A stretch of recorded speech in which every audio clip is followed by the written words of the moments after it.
This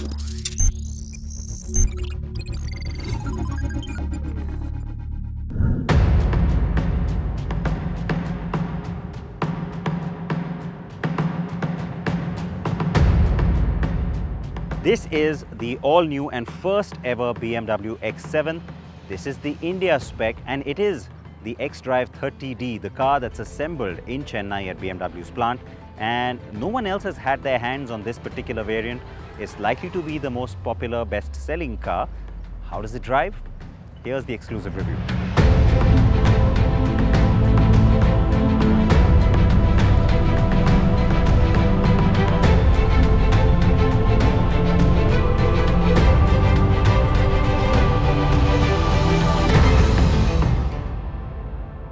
The BMW X7 is the kind of car you'd call a sure winner in terms of buyer requirements, especially in markets like China and India. And yes, I say this well aware that India won't get anywhere near the kind of volumes China will. And that explains that large grille and imposing looks. It's also the attention to detail and build quality though that come through right away on this car. Still, it's the car that the backseat owner will absolutely love. In India, the X7 has driven in with the xDrive30i and the xDrive30d, as I'd initially expected. Both cars are priced the same at 98,90,000 rupees. The petrol is an import while the diesel is assembled locally.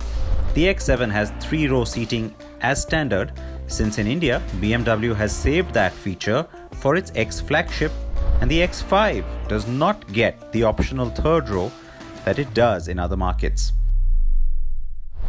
So you got the default, which is the 6 seats, but you can also go for that full bench and have a 7-seater configuration on both the petrol and diesel. The diesel, of course, is what I'm focusing on today, because even when we did our global drive, we did have a chance to drive that petrol engine, but not the diesel. And so this is the one that we've been curious about. The 30D, is that a big enough engine? So is the 30D good enough for a car of this massive size? That's going to be my key focus today, because on everything else about the X7, you can go ahead and look at my previous review, because even in terms of equipment, we are getting pretty much everything on the India spec.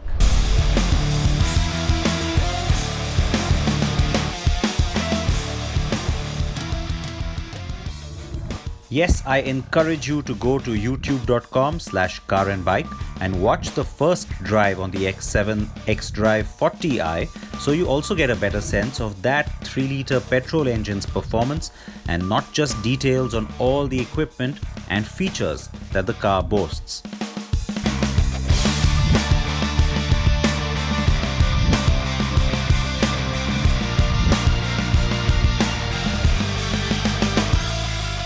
So back to the 30D then. The numbers first, and they're identical to the figures you'll see on the diesel X5. Yup, it's the same engine that goes into both cars, besides a few others too. And yes, the X5 and X7 also share BMW's cluster platform.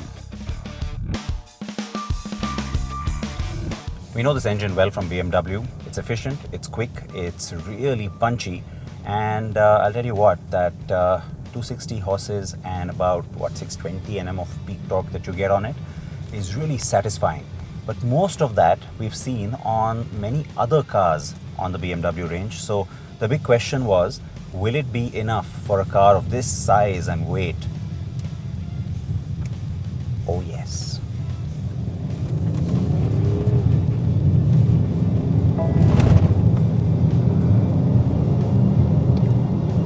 Is it quick? You bet it's quick. It works just fine. And all those doubts anybody may have had about why don't we have the 50D, don't worry about them.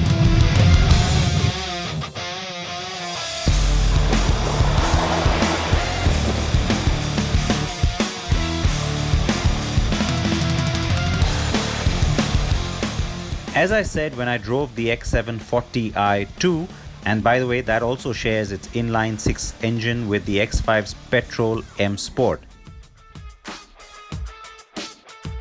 The X730D and 40i have both impressed me.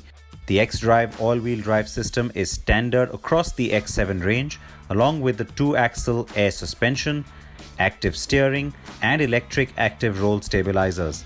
The X7 is first a true BMW, that is to say, a real driver's car. It has the kind of agility, balance and handling that you'd expect from a more compact and sportier car. There is no body roll and the car corners impeccably for an SUV, especially an SUV of this size. The handling on this car is just unbelievable. I remember gushing about it even when I drove the car for the first time in the US.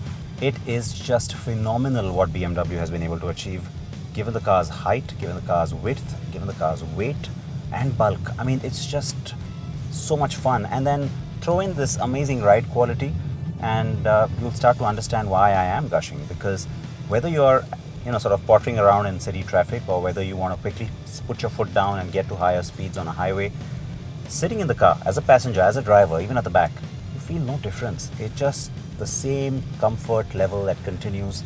And for a buyer at this kind of price point, especially those sitting in the back, that is kind of what they're looking for, right? Without the compromise of it being an SUV. That's right, the car still has its off-road drive modes on the xDrive system, and they're pretty capable, as we've seen on the X5.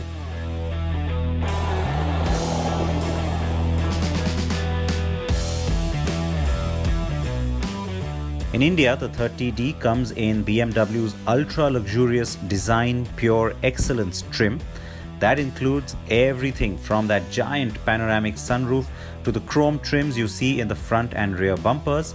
There's also 21-inch alloy wheels, roof rails and window graphics in an aluminium finish, glossy black mirror housings and body-colored wheel arches and side skirts. On the inside, you get virtually everything that your heart desires. The Design Pure Excellence trim throws in the electrically adjustable seats, yep, all of them, that is, and a special signature leather. Safety is key on the car, and it's got a ton of standard active and passive safety features that includes front, side, head and knee airbags. So yes, there's a lot that you'll get for that cool 1 crore. It's not just big, it's not just luxurious, it's not simply comfortable, and nor will it only impress you with its performance prowess. No, the BMW X7 is all of that. And for the well-heeled buyer who always thought that they were compromising any of these parameters when going from luxury sedan to luxury SUV, well, I suppose I have to say, your car has arrived. No more compromises. Now we will wait till the second half of 2020 when the new Mercedes-Benz GLS, Audi Q8 and also new models from Land Rover and Lexus get here, so that there's more variety in this class and more company for the X7.